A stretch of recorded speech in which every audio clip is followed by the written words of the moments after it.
5월 25일 오늘 맥체인 성경 읽기 민수기 34장, 시편 78편 뒷부분, 이사야 26장, 요한일서 4장입니다. 오늘 새벽에는 요한일서 4장 말씀 우리 함께 보고 기도하겠습니다.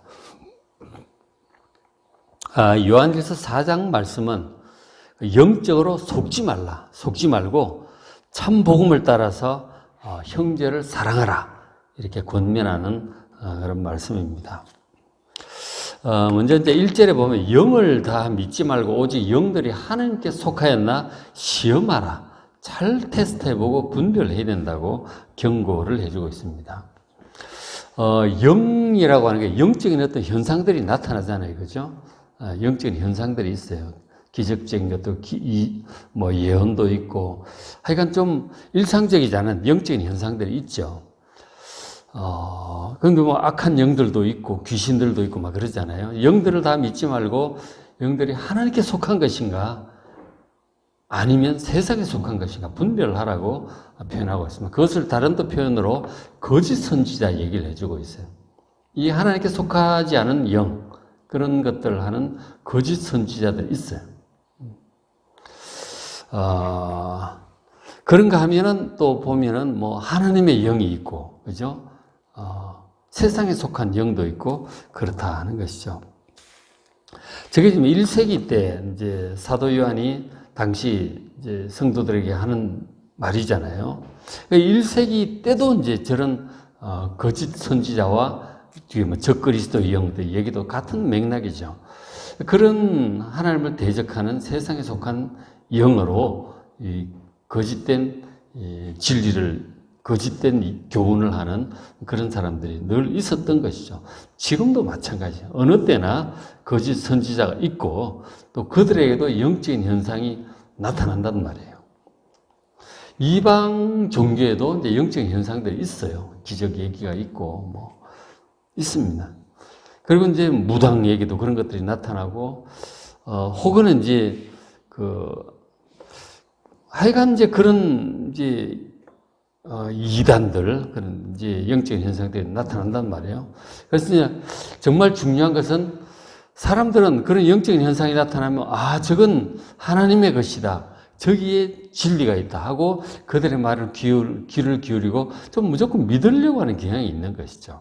그래서 이제, 문제가 되고, 그들을 따라가서 그들의 잘못된 교훈을 따라가면은 구원에 이르지 못하게 되는 그런 일이 있기 때문에 잘 시험하고 분별해야 된다고 경고를 하고 있습니다.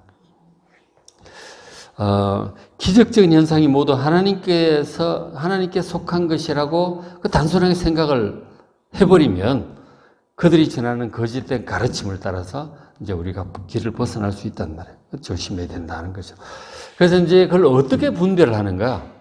분별의 기준에 대해서 몇 가지 지금 말씀을 해주고 한 두 가지를 얘기를 해주고 있습니다. 첫째가 뭐냐면 2절에 하나님의 영은 이것으로 알 수 있다. 곧 예수 그리스도께서 육체로 오신 것을 시인하는 영마다 하나님께 속한 것이다. 뭔가 현상이 나타나고 할지라도 그 말을 들어봐야 되는 거죠. 기적 자체만 보고 무조건 믿고 따라갈 것이 아니고 그렇게 하는 사람이 무슨 말을 하는지를 들어봐야 되는 거죠. 그러니까 이단들도 기적을 행하고 하는데 얘기를 들어보면 아주 이상한 얘기를 하는 거죠. 병도 낫고 막 그런단 말이에요.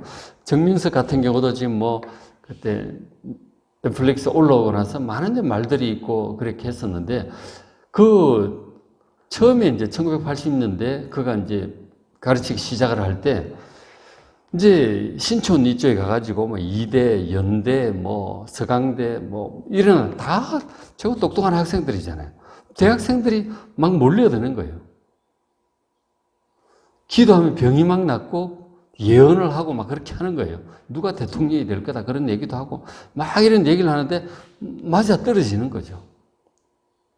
그러니까 저건 하나님의 능력이라고 생각을 하게 되고 그리고 성경 얘기를 막 하는 거예요. 성경을 내가 수천 번을 읽었다 그러고 막 얘기를 하니까 다 믿고 따라가는 거예요.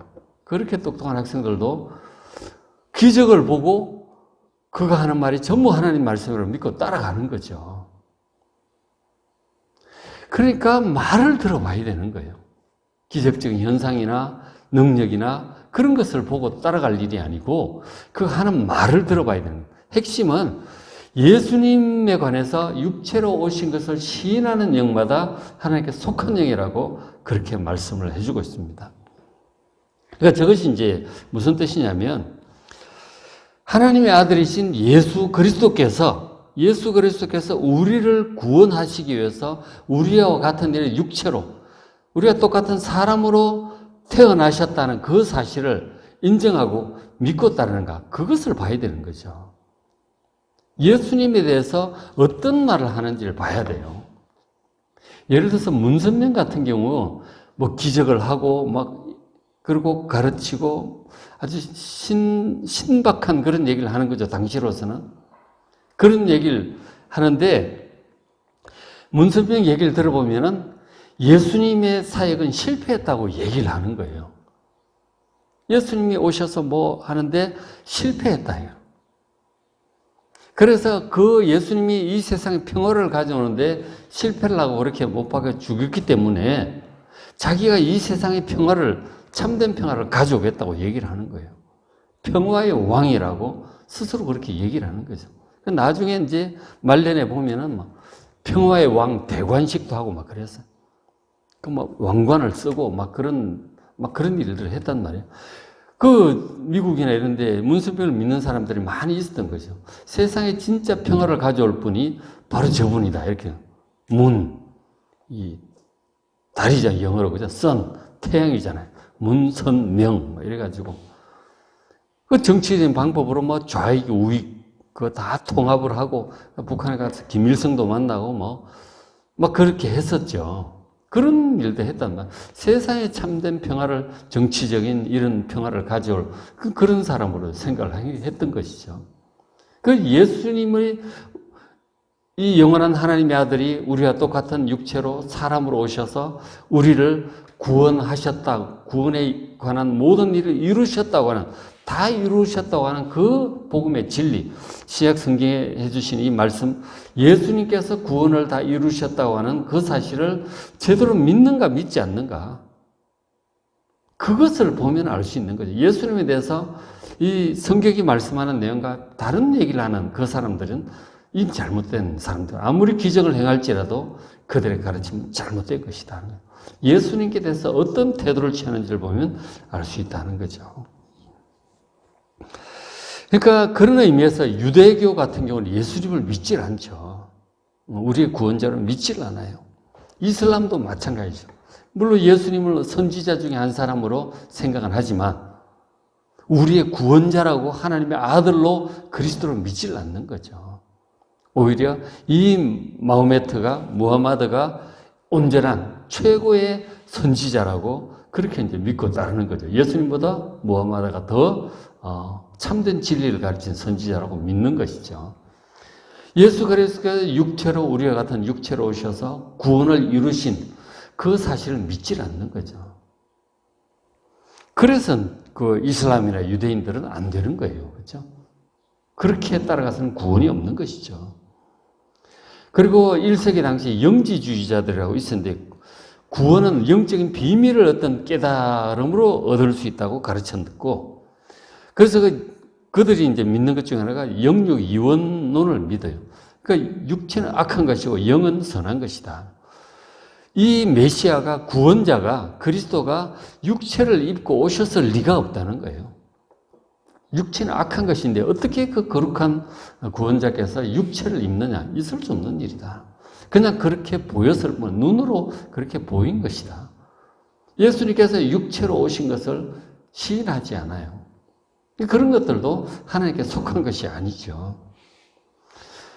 그러니까 예수님께서 영원한 하나님의 아들이시지만 마리아의 아들로 우리가 똑같은 사람으로 태어나신 거예요. 그리고 구원에 관한 모든 일을 다 이루시고 그 육체로 우리를 위해서 속죄의 죽음을 죽으신 거죠. 어린 양으로 죽으신 거란 말이에요. 그리고 죽음을 이기고 부활하셔서 하나님 우편으로 올라가셨죠. 이런 모든 사실을 믿지 않는 자들은 성경에 기록된 그 내용들, 그리고 그걸 요약한 사도신경의 고백과 같은 그런 것들을 믿지 않는 자들은 이것은 하나님께 속한 영이 아니에요. 아무리 기적을 행한다 할지라도 그런 것은 결코 믿어서는 안 된다 하는 것이죠. 그들을 따라가면 이제 진리로부터, 구원으로부터, 구원의 길로부터 벗어나게 되는 것이죠. 그래서 잘 분별해야 된다. 근데 의외로 사람들이 뭔가 능력이 나타나고 영적인 현상들이 나타나면 그냥 믿고 따라가는 경향이 있다. 그게 큰 문제죠. 기적과 능력과 현상을 볼 것이 아니고 그들의 말을 잘 들어봐야 돼요. 특별히 예수님께 대한 말, 이 구원의 진리, 그것을 잘 들어야 되는 것이죠. 그렇죠? 그래서 이제 계속해서 이렇게 말씀을 해주고 있어요. 4장 5절에 저희는 믿지 않는 예수님을 이 사도들이 전하는 복음들을 믿지 않는 자들이죠. 그들이 하는 말, 그들은 세상에 속한 자들이 하나님께 속한 자들이 아니다. 그 세상에 속한 말을 하니까 세상 사람들이 그 아주 설득력이 있다고 좋아하고 믿고 따라가요. 그렇게 되는 거죠. 그러나 반대로 우리는 6절에 우리는 바로 이 요한 사도와 사도들을 얘기하는 거죠. 사도들은 하나님께 속해 있어요. 세상에 속한 것이 하나님께 속한 자들이에요. 그래서 하나님을 아는 자는 참으로 알고 믿는 바른 믿음을 가진 자들이죠. 그들은 우리의 말을 듣는다. 이 사도들의 말을 듣는 것이죠. 사도들의 말이 뭡니까? 신약 성경이에요. 그죠? 마태가 전한 이 복음이 마태복음이고 요한이 전하는 것이 요한복음이고 요한 1, 2, 3서 계시록 그렇잖아요. 그러니까 하나님께 속한 자, 이는 이 사도들의 말을 듣습니다. 사도들의 말은 바로 신약 성경을 가리키고 있는 거예요. 듣고 하나님께 속하지 않은 자들, 세상에 속한 자들, 거짓 선지자들, 뒤에 적그리스도의 영을 가진 자들, 그런 자들은 우리의 말, 사도들의 말, 이 신약 성경의 말, 복음의 말씀을 듣질 않아요. 그래서 이게 진리의 영인가 미혹의 영인가 어떻게 아느냐? 진리의 영, 하나님께 속한 영, 그 참된 복음을 전하는 사도들, 바로 신약 성경의 말씀을 그대로 믿고 따르는 자들이에요. 그러니까 이슬람 사람들은 신약 성경을 안 믿죠. 그들은 그걸 그대로 믿질 않아요. 적당히 이제 하는 거죠. 거기에 코란 보면은 구약 얘기도 하고 신약 얘기도 해요. 그러나 영 이상해요. 아주 변질되어 있는 내용이에요. 그들은 신약 성경, 구약 성경을 믿는 것이 아니라 코란을 믿는 것이죠. 마호메트가 전해주는 코란을 믿는 거예요. 그 사도들의 말을 믿질 않는 거죠. 참고는 하지만, 예수님 얘기도 많이 하지만 믿질 않는 것이죠. 그 진리의 영인지 미혹의 영인지 이렇게 분별을 할 수 있다는 것이죠. 이 사도들이 전한 이 신약 성경의 말씀을 믿는 자들, 그들이 하나님께 속한 자들이고 진리의 영을 가진 자들이고 참 사도들인 것이죠. 그렇게 분별을 한다는 것이죠. 그죠? 특별히 예수님께서 육체로 오신 것, 이것은 이제 우리가 사도신경의 고백이라고 이제 작게는 볼 수 있겠죠. 좀 더 폭넓게는 바로 사도들의 말, 신약성경 전체를 말씀한다고 볼 수 있겠습니다. 그것을 그대로 믿고 따르는 자들이 참 진리를 전하는 자들이고 진리의 영이다. 그렇게 해서 거짓 영들에게 속지 않도록 조심하시길 바랍니다. 기적이 중요한 것이 아니고 바로 사도신경을 고백을 하고 신약성경을 믿는 자들이 그것이 참된 진리다. 그들의 말을 들어야 된다는 것이죠. 그래서 이제 성경이 말씀하는 참복음을 또 이렇게 또 요약을 또 해주고 있죠. 아까 예수께서 육체로 나타나신 것 이렇게 표현을 하고 있는데 여기서는 이렇게 또 표현해요. 4장 9절에 하나님의 사랑이 우리에게 이렇게 나타난 바 되었으니 하고 이 예수님의 복음을 얘기하기를 하나님이 자기의 독생자를 세상에 보내셨다. 하나님의 독생자의 보내심은 저로 말미암아 예수님으로 말미암아 우리를 살리려고 보내신 것이다. 육체로 그렇게 보내신 거죠. 10절에 사랑은 여기 있으니 우리가 하나님을 사랑한 것이 아니고 오직 하나님이 우리를 사랑하셔서 우리 죄를 위해서 화목제로 그 아들을 보내셨다 하는 것이죠. 우리 죄를 위해서 우리를 죄로부터 구원하시기 위해서 화목제로 육체로 보내신 것은 화목제물로 그 독생자 아들을 이 세상에 보내신 거예요. 이게 지금 참복음을 계속 얘기를 하고 있죠. 하나님께서 그 아들을 육체로 보내신 것은 바로 우리 죄를 위해서 화목제로 이 세상에 보내신 것이고, 우리를 살리려고 그렇게 하신 거예요. 그죠? 이것이 참 복음. 이런 것들을 믿는 자가, 이것이 진리고, 이것을 믿는 자가 전하는 그 말이 진리인 것이죠. 이것을 안 믿는다, 이런 참된 복음을 믿지 않는다, 이런 자들은 미혹의 영이고 거짓 선지자고 뒤에 나오는 적그리스도의 영이다 하는 것이죠. 이런 예수님, 뭘 보내신 분이 바로 하나님이신, 하나님 아버지신데, 그 사랑하셔서 그런 거예요. 우리를 사랑하심으로 하나님께 가장 귀한 독생자를 우리를 위해서 희생을 하신 거잖아요. 그리고 당연히 예수님께서도 하나님의 아들로서 존귀하신 분이신데, 아무 죄도 없으신 분이신데, 우리를 구하려고 오신 거 아니에요. 그러니까 하나님의 사랑, 예수님의 사랑이라고. 저 십자가가, 뒤에는 십자가가 바로 하나님의 사랑과 예수님의 사랑의 확실한 증거입니다. 저것을 믿는 자들이 구원을 받는 것이죠. 그리고 이제 예수 믿고 구원을 받은 사람은 하나님의 크신 사랑을 경험한 자이죠. 확신하고 경험한 자인 것입니다. 하나님의 크신 사랑을 받은 자들인 것이죠. 그렇죠? 그런 자들. 그래서 이런 하나님의 크신 사랑을 받은 자들은 11절에 하나님이 이같이 우리를 사랑하셨기 때문에 그런 사랑을 우리가 받고 경험하고 감사하잖아요. 그래서 우리가 죄로부터 구원을 받은 거예요. 그래서 그런 구원을 받은 자는 우리도 서로 사랑하는 것이 마땅하다는 것이죠. 하나님의 십자가의 사랑, 크신 사랑을 받았으니 우리도 그렇게 사랑하는 것이 마땅하다고 하는 것이죠. 그 하나님의 십자가 사랑이라고 하는 것은 어떤 것인지 우리가 잘 생각을 해보시면, 우리가 잘잘못을 따라서 하나님께서 그대로 우리에게 행하시면 우리는 나만 알 사람이 없어요. 우리의 허물과 부족함을 우리가 다 알잖아요. 그럼에도 불구하고 하나님께서 우리를 용서하실 거라고요. 당신의 희생으로, 아들을 희생시킴으로 우리를 용서하신 거예요. 우리의 허물을 용서하셨다니까. 우리가 받을 이 죄와 형벌을 그 아들이 대신 받게 하셨잖아요. 당신이 고통을 직접 당하시고 하나님께서 고통을 대신 당하신 거라고. 희생하시면 우리를 용서하신 거라니까. 그 용서의 사랑이에요. 우리도 마찬가지죠. 사람들을 볼 때, 사람들 때문에 우리가 이제 피해를 많이 보죠. 가까운 식구들에게도 피해를 보고, 주변에 있는 사람도 피해를 봐요. 그 사람의 허물과 부족함 때문에. 물론 고의적으로 그런 건 아니죠. 다 우리가 부족하고, 그래서 연약하고, 내가 힘들어서 짜증도 내고 화도 내고 그런 거 아니에요. 우리도 그런 거죠. 우리도 온전치를 못하잖아요. 나 때문에 주변에 피해도 주고, 주변 사람들한테 피해도 받고, 그렇게 하는 거죠. 그러나 그럼에도 불구하고, 하나님께서 우리를 용서하시고 희생하셨다시 우리도 용서하고 용납하고 우리도 오히려 사랑하고 섬기고 희생하는 거예요. 그게 사랑이에요. 하나님의 이런 사랑을 받았으니 우리도 그렇게 사랑해야 된다. 사랑한다고 하는 것은 불쌍히 여기는 것이고 용서하고 용납하고 있는 그대로 받아주고 그런 것이죠. 그게 이제 하나님의 사랑, 우리가 이런 사랑을 받았으니 이런 사랑으로 사랑해야 된다고 지금 말씀하는 것이죠. 그렇죠? 12절 어느 때나 하나님을 본 사람이 없어도 만일 우리가 서로 사랑하면 그렇게 용서하고 용납하고 사랑하면 하나님이 우리 안에 거하신다. 그 하나님을 믿기 때문에, 그렇죠? 사랑을 믿기 때문에 우리가 그렇게 하잖아요. 하나님이 살아있고 그래서 그의 사랑이 우리 안에 온전히 이루어진다 하는 것이죠. 하나님 사랑을 받았으니 사랑을 하면 하나님의 사랑이 우리 안에 온전히 이루어지는 거예요. 이 사랑이 온전히 이루어진다 하는 것이죠.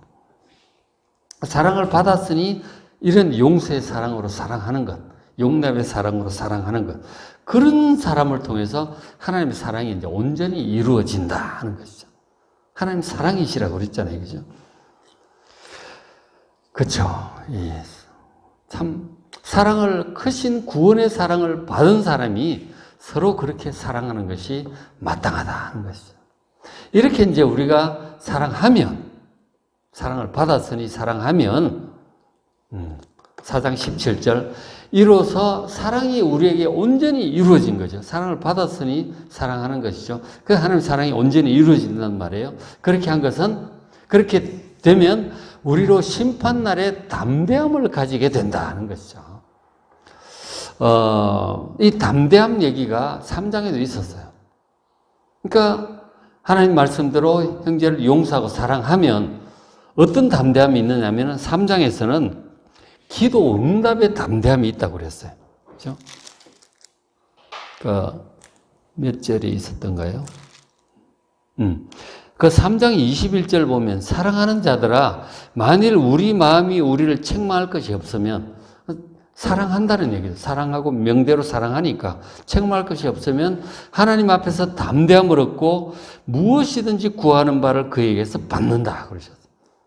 하나님 말씀대로 서로 사랑하는 사람은 속에 담대함이 있어서 하나님께 자유롭게 나아가고 지성소에 나아가고 기도하고 뭐든지 기도하고 받을 수 있다는 그런 담대함이 있다는 거예요.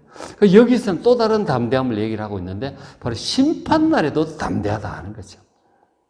사랑하는 사람은, 하나님 명대로 사랑하는 사람은 심판날에도 담대함을 얻게 된다는.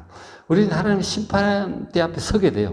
인생을 마치게 되면 심판대 앞에 서서 우리 인생을 어떻게 살았는지 이제 다 보고하고 평가를 받고 상이 있을 거란 말이에요. 그때 사랑하며 산 사람은 심판날 담대하게 될 줄로 믿습니다.